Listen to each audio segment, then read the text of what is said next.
Bonjour à tous, nous sommes actuellement dans une semaine très importante pour les chrétiens, il s'agit de la Semaine Sainte. La Semaine Sainte, qu'est-ce que c'est? C'est une semaine avant la fête de Pâques, donc quand Jésus ressuscite. Pendant cette semaine, il se passe beaucoup de choses pour Jésus et nous aussi, on va les vivre avec lui. Cette semaine, elle commence par la fête des Rameaux. La fête des Rameaux, qu'est-ce que c'est? Je pense qu'on l'a tous célébré dimanche dernier.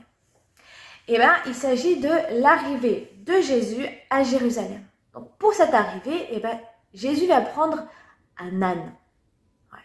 Il va prendre un âne, il ne va pas prendre un cheval, il ne va pas prendre un carrosse ou autre. Ah non, il reste simple et humble, il prend un âne. Je pense qu'on sait tous qu'un âne, c'est quelque chose qui est beaucoup moqué. Ah, mais lui, il décide de prendre un âne. Donc, pendant que Jésus traverse son chemin avec l'âne, on a une multitude de personnes, donc plein de gens qui chantent pour lui, qui l'acclament et qui vont prendre leur manteau pour faire le chemin pour Jésus, mais ils prennent des branches aussi en chantant « Béni soit celui qui vient au nom du Seigneur, Hosanna au plus haut des cieux ».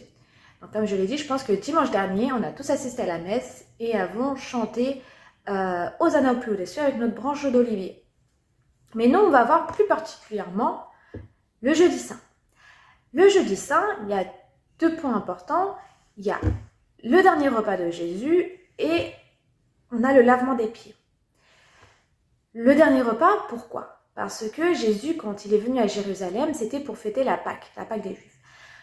Alors, il y a une différence entre celle des Juifs et la nôtre. Celle des Juifs, c'est ils célèbrent en fait la libération du peuple hébreu des mains du Pharaon. Parce qu'il faut savoir que le peuple hébreu était esclave du Pharaon et Dieu a envoyé Moïse pour le libérer. Donc chaque année, eux, ils fêtent cette libération. Nous, on fête une autre libération. C'est celle de nos péchés. Donc Jésus est mort pour nous. Il est ressuscité pour nous sauver de nos péchés. Donc on est libéré en quelque sorte de nos péchés. Donc comme toute fête, qui dit fête dit repas. Là, Jésus, il demande à ses disciples de préparer le repas pour qu'ils partagent avec eux. Donc, pendant ce repas, Jésus va laver les pieds de ses disciples. Alors, il y a une signification derrière tout cela. Donc, il prend une bassine, il prend une serviette et il se met à laver les pieds des disciples. Pourquoi ? Je pense qu'on est tous d'accord que les pieds, c'est quelque chose de pas propre. C'est comme ça représente un peu les choses mauvaises qu'on a au fond de nous, donc nos péchés. Voilà. Donc quand il lave les pieds des disciples, en fait, c'est comme s'il lavait les péchés. Il faut savoir aussi une chose, qu'à cette époque, c'était les serviteurs qui lavaient les pieds du maître. Là, c'est le contraire. Encore une fois, Jésus, ne cherche pas la gloire, il se rabaisse. Il lave les pieds de ses disciples. C'est le maître qui lave les pieds de ses disciples. Donc, il lave les pieds. Arrivé à Simon-Pierre, Simon dit « Ah non, c'est pas à toi de laver mes pieds, c'est moi qui dois laver tes pieds. » Mais Jésus, il répond, il dit « Mais non, si tu veux me suivre, il faut que je lave tes pieds. » Donc, Simon accepte et lui lave les pieds. Donc ça, c'est une signification, donc la signification de laver les péchés, mais aussi il veut montrer que si le maître pardonne, nous aussi on doit pardonner autrui. On doit pardonner nos proches, ceux qui nous ont fait du mal.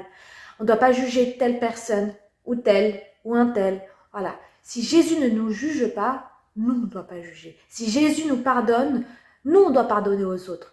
Donc voilà, l'un des commandements de Jésus, c'est de pardonner et d'aimer son prochain comme soi-même. Donc ça, pendant le lavement des pieds, c'est ce qu'il veut transmettre à ses disciples. Donc, si moi je vous pardonne, vous pardonnez aux autres. Après avoir lavé les pieds de ses disciples, Jésus retourne à table et va partager son dernier repas. Pendant ce repas, il explique qu'il va mourir, qu'il va être crucifié, qu'il va être mis sur la croix, qu'on va le fouetter, qu'on va lui cracher dessus, qu'on va lui faire beaucoup de mal, Et tout le monde, tous les disciples lui disaient, oui, mais qui te veut du mal? Ah non, c'est pas possible, etc.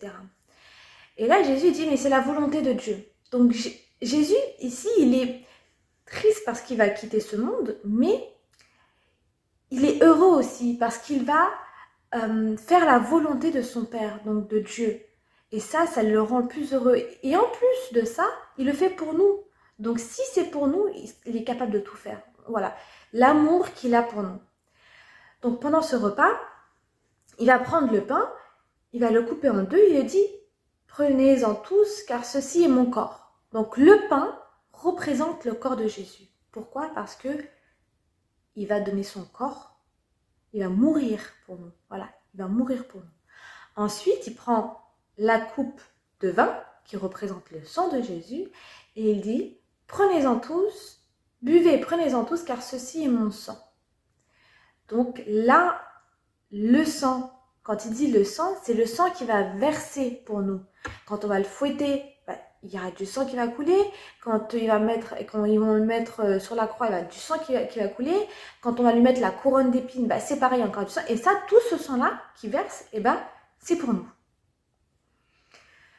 Ensuite, il dit qu'il va mourir parce que quelqu'un le trahira. Il y a quelqu'un de ses apôtres, de ses disciples qui le trahira. Et on a tout le monde qui dit, mais qui est-ce que c'est moi? Il y a le disciple qui dit, non, mais est-ce que c'est moi? Non, je te ferai jamais ça. Et il leur dit, c'est celui qui trempera le pain avec moi, qui prendra le pain avec moi, c'est celui qui me trahira. Et on sait tous que celui qui l'a trahi, c'est Judas. Donc après le repas, on a Jésus qui va avec ses disciples au mont des Oliviers, où là, il va se retrouver avec Dieu. Donc il laisse ses disciples un peu plus loin et va prier. Il va prier, va demander à Dieu, voilà, éloigne-moi de cette coupe. Mais il dit ça, mais en même temps il dit, si telle est ta volonté, si c'est ta volonté à toi, mon Père, j'accepte. Donc il accepte de mourir pour nous. Il va voir ses disciples et il voit ils sont endormis. Bon. Il repart prier, il revient une troisième fois, ils sont encore endormis. Et ensuite, c'est là aussi, c'est la seule prière que Jésus transmettra à ses disciples, c'est le Notre Père, donc le Aoun Shmeya que nous on connaît. Donc ça, c'est la véritable prière que Jésus a transmise à ses disciples. On a la chance de la connaître. Donc voilà, conclusion de ce jeudi saint, on a le dernier repas de Jésus avec ses apôtres. Donc il leur dit qu'il va mourir, etc., qui donne son corps et son sang. Et on a aussi le lavement des pieds qui montre que Jésus nous pardonne de nos péchés. En ce qui concerne le dernier repas de Jésus, il faut savoir aussi que tous les dimanches, on est invité au repas de Jésus. Donc pendant la messe, c'est comme si on assistait au repas de Jésus. Donc on est tous invités au repas de Jésus. Pourquoi? Parce que le prêtre, vous avez pu le remarquer, que quand il prend la coupe et qu'il dit prenez-en tous, ça représente le repas de Jésus quand il a partagé avec ses apôtres. Donc il le coupe et le prêtre le coupe. Et voilà, c'est comme si Jésus partageait ce repas. Pareil, quand le prêtre il prend la coupe et qu'il dit prenez et buvez-en tous, c'est pareil. C'est comme si Jésus était là pendant la messe et qui dit prenez-en tous. Et nous, on est tous ses disciples. Voilà, il faut savoir cette chose. Donc à la messe, faites attention à ce moment-là. Vous verrez, c'est comme si, en fait, Jésus est là et il partage le repas avec nous. En tout cas, je vous souhaite à tous une bonne fête de Pâques et prenez soin de vous.